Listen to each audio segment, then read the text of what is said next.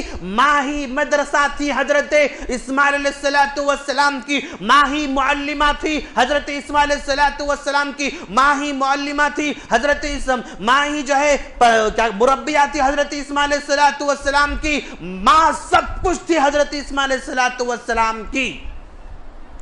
اس کا دوسرا مطلب یہ ہوا کہ بچوں کی تربیت میں ماؤں کا حصہ ہی زیادہ ہوتا ہے، ماؤں کا حصہ ہی زیادہ ہوتا ہے بچوں کی تربیت میں، بچوں کی نگہبانی میں، بچوں کے اخلاق میں، بچوں کے کردار میں۔ بچوں کے حسن اخلاق کو موڑنے والی کون ہوتی ہے؟ ماں ہوتی ہے۔ اس لئے کہ باپ بیچارہ صبح 8 بجے نکلتا ہے تو شام میں 5 بجے واپس لوٹ کر آتا ہے، صبح 10 بجے آ رہا تو شام میں 10 بجے واپس لوٹ کر آتا ہے۔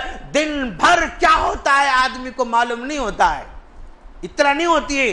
یہ بچہ ماں سے قریب رہتا ہے، ماں کے گود میں رہتا ہے، ماں کی باتوں کو سنتا ہے۔ تو آج بھی جنریشن ہمارا وہی ہے نا، ہاں مان لو اے باپ ہے، یہ ماں ہے۔ آج کا بچہ اپنے ساری چیزیں اپنی ماں کو ہی شیئر کرتا رہتا ہے۔ امی ابو سے بولنا ذرا آپ دیکھ 200 روپے دو، بول کے کس کو بول رہا ہے؟ امی کو بول رہا ہے، ابا کو نہیں بولتا ہے۔ ہاں امی ذرا ابو سے گاڑی کی چابی لے کر دو نا، یعنی امی کو بول رہا ہے، ابو کو نہیں بول رہا ہے۔ امی ذرا جو ہے شاپنگ کرو بولو نا، ابو کو، امی کو بول رہا ہے، ابو کو نہیں بول رہا ہے۔ یعنی اپنے ساری چیزیں ماں سے شیئر کرتا۔ امی آج وہ دعوت میں جانا چاہ رہا ہوں، امی وہاں پھوپھی کے پاس جانا چاہ رہا ہوں، میں خالہ کے پاس جانا چاہ رہا ہوں، سب کس کو سب ماں کو بولتا رہتا ہے، سب ماں کو بولتا رہتا ہے۔ باپ کچھ بولتا نہیں بچہ، کیوں؟ باپ اس کو وقت ہی نہیں تھا بیچارہ، کمانے کے لیے پریشان پھرتا تھا۔ اس کی بھی کوئی زیادہ غلطی نہیں یار، وہ اسی بچے کو سنبھالنے کے لیے دھوپ میں جا رہا نا، اسی بچے کے فیوچر بنانے کے لیے وہ دھوپ میں جا کر پسینہ بہا رہا ہے، اسی بچے کے فیوچر کو بنانے کے لیے جو ہے، اسی بچے کو تعلیم دینے کے لیے، اس کی فیس کو پوری کرنے کے لیے، اس کی خواہشات کو پوری کرنے کے لیے، اس کو گاڑی دلانے کے لیے، اس کے جیب خرچ دلانے کے لیے باپ محنت کر رہا ہے نا۔ سب کچھ ہے باپ اس کے لیے کرتا ہے۔ آج لوگ صرف ماں کے بارے میں کہتے رہتے ہیں، شاعری ماں کے بارے میں، افسانے ماں کے بارے میں، اور کتابیں ماں کے بارے میں، آرٹیکل ماں کے بارے میں، اور سب کچھ ماں کے بارے میں ہوتا ہے۔ باپ کے بارے میں اشعار نظر نہیں آتے ہیں، آپ دیکھو اٹھا کر کہیں بھی کتاب میں باپ سے محبت کے اشعار نظر نہیں آتے ہیں۔ باپ کی محبت میں کوئی آرٹیکل نظر نہیں آتا یار، باپ کی محبت میں کوئی کتابیں نظر نہیں آتی۔ ساری کتابیں ماؤں کے بارے میں لکھی گئی، باپ کے بارے میں، عظمت کے بارے میں کتاب نہیں لکھی گئی۔ کیوں؟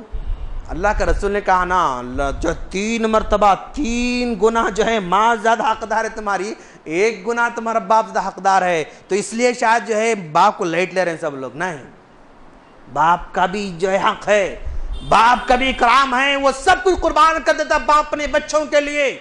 وقت پڑے تو رات بھر جو ہے وہ دواخانہ لے کر گھومتے جا رہا ہے، اپنے بچے کے ٹریٹمنٹ کے لیے اپنا سارا پیسہ بہا دیتا ہے۔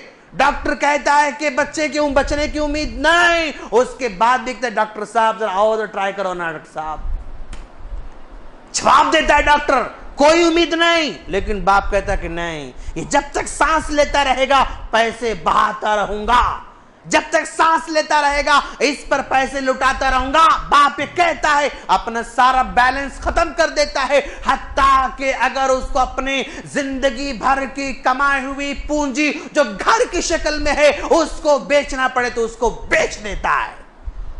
یہ باپ بھی معمولی نہیں ہے، لیکن وہ حضرت اسماعیل علیہ السلام تربیت کرنے والی ماں، باپ آ کر پوچھتا ہے کہ بیٹے ہاں انی اری انی اذبحک فانظر ماذا تری، بیٹے میں نے خواب میں دیکھا ہے، بتاؤ تم کو ذبح کر رہا تھا، تمہارا کیا خیال ہے؟ ڈائریکٹ آ کر اپنے بیٹے سے نہیں کر رہے ہاں چلو اب تو میں تمہیں ذبح کرنے والا ہوں، نہیں، بیٹے سے مشورہ کر رہے ہیں، بیٹے سے مشورہ کر رہے ہیں، بیٹے میں نے خواب میں دیکھا ہے کہ تم کو ذبح کر رہا ہوں، بتاؤ تمہارا کیا خیال ہے؟ تو گویا باپ اپنے بیٹے کو کچھ کہنا چاہتا ہے تو اپنے بیٹے سے مشورہ بھی کرنا چاہیے، یہ اس سے معلوم ہو رہا ہے۔ آج کا باپ جسٹ ہارٹ ڈو ختم، یہ کرنا ہے آپ کو، خلاص جانا ہے، خلاص، نہیں یار ایسا مت کرو، ہاں آپ مشورے کے انداز میں بولو، اس سے جو ہے مشورے کے انداز میں بات کرو، اس کو دوست بنا کر بات کرو, اس سے اپنا قریب بنا کر بات کرو, جسٹ آرڈر دینا نہیں.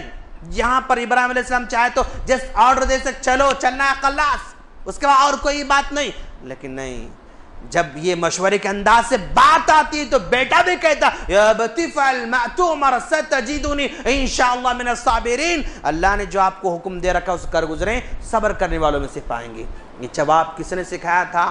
یہ جواب کسی مول صاحب نے سکھایا تھا, یہ جواب کسی ٹیوشن والے نے نہیں سکھایا, یہ جواب کسی مدرسے والے نے سکھایا, یہ جواب وہ قبیلہ نہیں سکھایا. یہ جواب کس نے سکھایا؟ ان کی فطرت نے سکھایا. وہ فطرت کہاں سے آئی؟ نیک عورت کی فطرت نیک بچوں میں آتی ہے. شور لائے تھے نا ابراہیم لے کر جنگل میں, نہیں پوچھا تھا ابراہیم علیہ السلام سے آپ مجھے کہاں لے کر جا رہے ہیں, نہیں پوچھا تھا. تو بیٹا بھی کہہ نہیں پوچھ رہا ہے, کیجئے آپ, میں کچھ پوچھنے والا نہیں ہوں, صبر کرنے والے میں سے رہوں گا میں. عجیب. اور یہ بھی خبر ہوئی کہ بھئی ان کو ذبح کرنے لے کر جا رہے ہیں تو حضرت حاجر علیہ السلام نے واویلا نہیں مچایا, بس ایک آنکھوں کا تارا ہے, ایک جو ہے ہمارے آنکھوں کی ٹھنڈک ہے, یہ ہمارا راج دلارا ہے, بڑی منتوں کے بعد مرادوں کے بعد یہ ہوا ہے, یہ بڑھاپے کا سہارا ہے, یہ بڑھاپے کی لاٹھی ہے, اس کو ذبح کریں گے تو فیوچر کیا ہوگا؟ نہیں, کچھ نہیں سوچا حضرت حاجر علیہ السلام نے. اللہ کا آرڈر ہے خلاص, اس بچے قربان کر دو جس بچے کو انہوں نے پانی پلانے کے لیے 7 چکر کاٹے تھے, اس بچے کو پانی پلانے کے لیے یہ دھوپ میں بھاگ رہی تھی, اس بچے کو پانی پلانے کے لیے پہاڑ کو چڑھتے اترتے رہا تھا, اس بچے کو اپنے گود میں پالا تھا, اس بچے کو سینے سے لگا رکھا تھا, اس بچے کو دھوپ لگتی تو خود دھوپ کھاتی لیکن بیٹے کو چھاؤں دیتی تھی ماں. اور ماں کہہ رہی کہ جب اللہ کا حکم ہے تو ٹھیک ہے, قربان کر دو اس کو, قربان کر دو اس کو. عجیب. حاجرہ علیہ السلام میں اللہ کا حکم جب آتا ہے تو خلاص. آج کی ماں, بھائی ہمارے بچے کو عالم بنانا ہے مول صاحب, حافظ بنانا ہے, ایسا حافظ بنانا چاہ رہے ہیں آپ, عالم بنانا چاہ رہے ہیں, تو اچھا مدرسہ باجی یہاں سے جو ہے 400-500 کلومیٹر کی دور پہ ہے, ہاسٹل میں ڈالنا پڑتا اس کو. ای مول صاحب ایسا نہیں ہو سکتا, ہاسٹل میں نہیں ہو سکتا میرے بچے کو, وہاں کیا کھائے گا, کیسے رہے گا, کیا نہیں, ہاسٹل میں نہیں ہو سکتا. اگر آپ اپنے بیٹے کو ہاسٹل میں ڈالنا نہیں چاہتے ہیں تو پھر آپ کوئی بڑا عالم نہیں بنا سکتے, پکا لکھ کے رکھو. آپ خواتین اگر یہاں موجود ہے تو لکھ کر رکھ لیں, جب تک آپ اپنے بیٹے کو جدا نہیں رکھیں گے بڑا بندہ, بڑا آدمی نہیں بنا سکتے. آپ قربانی دینا پڑتا ہے, آپ کو قربانی دینا پڑتا ہے, آپ کو قربانی دینے سے ہی بچہ بڑا بن سکتا ہے. یقیناً جس ہاسٹل میں جا رہا ہے اس ہاسٹل میں جو ہے مرچ کم ہوگی, کبھی زیادہ ہوگی, کبھی اس سے سالن پانی کی طرح نظر آئے گا, کبھی کھانا ابلا ہوا نظر آئے گا. بس جو 8 سال تک جیسے وہاں پر ابلا کھانا کھا کر رہنا ہے آپ کو, اور دال کھا کے رہنا ہے آپ کو, کبھی کبھی گوشت آپ مل جائے گا, صبر کرنا پڑے گا, تبھی چل کر آپ کچھ بن سکتے ہیں دوست. قربانی دینا پڑے گا. قربانی نہیں دیں گے, امی کے پاس ہی رہ کر پڑھوں گا, بابا کے پاس ہی رہ کر پڑھوں گا, قریب ہی جاؤں گا, دور نہیں جاؤں گا, تو کسی بڑے آدمی کے بننے کی امید نہیں رکھنا آپ لوگ. اذان ہو رہی ہے. اللہ اکبر, اللہ اکبر.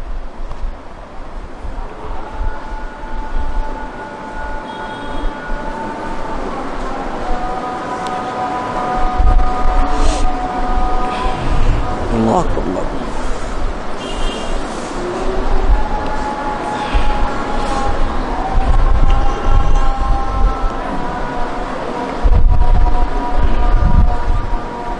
لا الہ الا اللہ.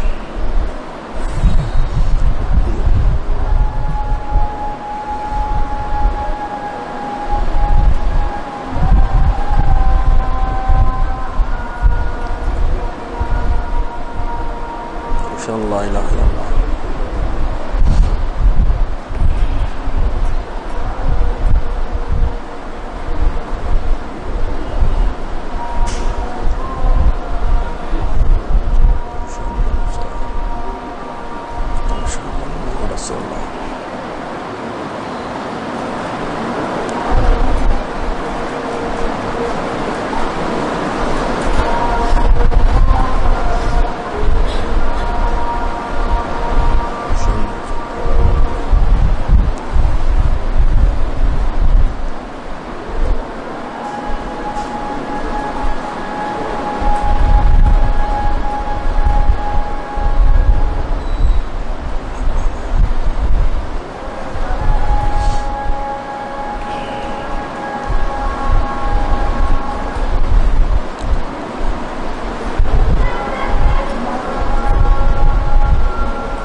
میں کہہ رہا تھا حضرت حاجرہ علیہ السلام نے قربانی دی، اور قربانی دینے کے نتیجے میں ہی آپ کو جو بیٹا عطا فرمایا وہ بیٹا نبی بننے جا رہا ہے، اللہ تبارک و تعالیٰ کا منتخب بندہ بنتے جا رہا ہے۔ ذرا دیکھیں آپ کہ بھئی حضرت حاجرہ علیہ السلام بس ایک بادشاہ کے دربار میں رہنے والی خادمہ تھی۔ بادشاہ کے گھر میں رہنے والی خادمہ جب ایمان لے کر آتی ہیں تو وقت کے نبی کی بیوی بن جاتی ہیں، اور وقت کے نبی کی بیوی بننے کے بعد صبر کرتی ہیں، شکر بجا لاتی ہیں، تو ایک نبی کی ماں بھی بن رہی ہیں، نبی کی ماں بن رہی ہیں۔ اللہ تبارک و تعالیٰ کیسے عزت دیتا ہے، کیسے رتبے کو بڑھاتا ہے، کیسے بندے کے اکرام کو بڑھاتا ہے۔ اللہ تبارک و تعالیٰ یہ نہیں دیکھتا کہ یہ غلام کے خاندان کی لڑکی ہے، اللہ یہ نہیں دیکھتا کہ یہ جو ہے کسی بس نچلے طبقے کی، نہیں، ایمان بندہ لے کر آتا ہے تو اللہ تعالیٰ اس کو بڑے سے بڑا بنا دیتا ہے، اس کو بڑے سے بڑا بنا دیتا ہے۔ اور ذرا دیکھیں آپ کہ حضرت ابراہیم علیہ السلام نے دوسرا نکاح کیا، ہاں دوسرا نکاح کرنے کے بعد جو ہے کیا کہتے ہیں اس کو، اللہ کے رسول صلی اللہ علیہ وسلم بھی حضرت ابراہیم علیہ السلام کی دوسری بیوی کے نسل میں سے ہیں۔ حضرت حاجرہ کتنا بڑا مقام ہے کہ آپ کے بطن سے جو نسل آگے بڑھتی جا رہی ہے اس نسل میں اللہ کے رسول صلی اللہ علیہ وسلم کو بھی پیدا کیا جا رہا ہے۔ ابراہیم حاجرہ علیہ السلام معمولی شخصیت نہیں، معمولی پرسنالٹی نہیں کہ بھئی آپ کے خاندان میں، آپ کی نسل سے، آپ کے بطن سے چلنے والی نسل میں اللہ کے رسول صلی اللہ علیہ وسلم کو اللہ تعالیٰ پیدا فرما رہا ہے۔ اور خواتین اس موقع پر ذرا سا رک کے غور کریں کہ اگر کوئی آدمی دوسرا نکاح کر لیتا ہے تو بیچاری خواتین ہنگامہ مچا دیتی ہیں، ہنگامہ مچا دیتی ہیں، یہ بے وفائی ہم سے کر گئے، ہاں ہمیں کون سی کمی تھی کہ دوسرا نکاح انہوں نے کیا ہے، ہم نے کون سی بے وفائی کی کہ وہ ہم سے بے وفائی کر رہے ہیں۔ جب غریب تھے ہم نے ساتھ دیا، جب فقیر تھے ہم نے ساتھ دیا، جب مشکلات میں تھے ہم نے ساتھ دیا، اب ذرا پیسے آئے کہ نہیں اب یہ دوسرا نکاح کرنے چل پڑے۔ ہاں یہ دوسرا نکاح کرنا بے وفائی، غداری اور سب سے بڑا گناہ تصور کر رہے ہیں آج کی خواتین۔ کچھ خواتین یہاں تک کہنے پر راضی ہیں اگر یہ جا کر بدکاری کر کے آ رہے ہیں تو ہمیں کوئی اعتراض نہیں، لیکن شادی نہیں کرنا۔ یعنی کتنا ذہن عجیب ذہن ہے، یہ غلط کام کر کے آ رہے ہیں، نو پرابلم، ویلکم، کوئی بات نہیں، لیکن صحیح کام کر رہے ہیں تو رکاوٹ، صحیح کام کرو تو جو ہے غصہ آ رہا ان کو۔ ہاں اگر یہ دوسرا نکاح کرنا یعنی غلط ہوتا، صحیح نہیں ہوتا تو پھر حضرت ابراہیم علیہ السلام بھی دوسرا نکاح نہیں کرتے۔ اگر آپ دوسرا نکاح نہیں کرتے تو پھر اللہ کا رسول پتہ نہیں کس خاندان میں پیدا ہوتے تھے۔ یہ معمولی بات نہیں ہے، یہ ساری باتیں ایسی نہیں، اس کو سمجھنے کی ضرورت ہے، اس کو، ہاں یہ فطرت ہے خاتون کی، یہ فطرت ہے عورت کی، اس کو تکلیف ہوتی ہے۔ کیوں؟ اللہ کے رسول صلی اللہ علیہ وسلم کے ازواج مطہرات میں ایک دوسرے سے جو ہے انبن ہوا کرتی تھی، ایک دوسرے کے سوتنوں کے بارے میں غصہ آیا کرتا تھا۔ اللہ کے رسول صلی اللہ علیہ وسلم اس بیوی کے پاس ہیں، اب جو ہے کبھی اس بیوی کے پاس سے کوئی تحفہ آتا، جبکہ آپ اس بیوی کے پاس رہتے تھے تو وہ تحفہ مار کے توڑ دے رہے ہیں، غصہ تھا نا ان کے پاس۔ ہاں نبی میرے پاس ہیں تو انہیں تحفہ بیچتی، کیسا بیچتی؟ مار دیا تو کٹورا نیچے گر گیا، ٹوٹ گیا۔ اللہ کا رسول نے کہا اب کٹورا نیا ان کو دینا پڑے گا، نیا کٹورا ان کو دینا پڑے گا۔ تو یہ عورت کے اندر یہ ہے، یعنی آدمی یہ بھی نہیں ماننا کہ بھئی یہ اگر یہ خاتون اگر واویلا مچا رہی ہے، چیخ رہی ہے، چلا رہی ہے، لڑائی جھگڑا کر رہی ہے، غصہ اتار رہی ہے تو اس عورت کو غلط نہ سمجھے آدمی۔ کیوں؟ وہ اس کی فطرت ہے، یہ اس کی عادت ہے، یہ اس کی جبلت میں ہے، وہ برداشت نہیں کر سکتی ہے، اس کو مان کے چلنا پڑے گا۔ ہاں تو میری بات نہیں مانتی، جا تجھ کو میں چھوڑ دے رہا ہوں، میں نہیں یار۔ ہاں آپ ان کی بات، آپ کی ایک پہلی بیوی ہاں آپ کی بات نہیں مان رہی ہے، دوسری شادی کو نہیں مان رہی تو آپ اس کو چھوڑ دے رہے ہیں۔ آپ چھوڑنا نہیں ہے، آپ کو مان کے چلنا ہے کہ ہاں اس کو تکلیف ہوگی، ہاں وہ جو انکار کرے گی، ہاں وہ لڑائی کرے گی، ہاں وہ جھگڑا کرے گی، وہ پریشان کرے گی، ہاں 4-5 سال تک تو کمپلسری پریشان ہونا ہے اگر کوئی کر رہے ہیں تو۔ اللہ ماشاء اللہ اگر کوئی حضرت سارہ علیہ السلام میں سے ہے ہاں تو جو ہے وہ برداشت کرنے والی ہوگی اور صبر کرنے والی ہوگی۔ المہم بات کا مقصد یہ ہے کہ حضرت حاجرہ علیہ السلام ساری زندگی قربانی میں گزر گئی، اور جو ہے آپ کی انتقال کس مومنٹ میں ہوا، کیسے ہوا، کہاں ہوا، اس سلسلے میں کہیں بھی تاریخ میں ہمیں نہیں مل رہا ہے۔ جو ایکٹیو آپ کی لائف تھی، ایکٹیو جو آپ کی لائف تھی، اپنے بچے کی تربیت کر رہے ہیں، بچوں کو بڑا کر رہے ہیں، بچوں کو قربانی کر رہے ہیں، فلاں کر رہے ہیں، فلاں کر رہے ہیں، بس ایکٹیو جو آپ کی لائف تھی اسی کے بارے میں قرآن مجید کے اندر اور احادیث مبارکہ کے اندر، سیرت کے اندر، تاریخ میں موجود ہے۔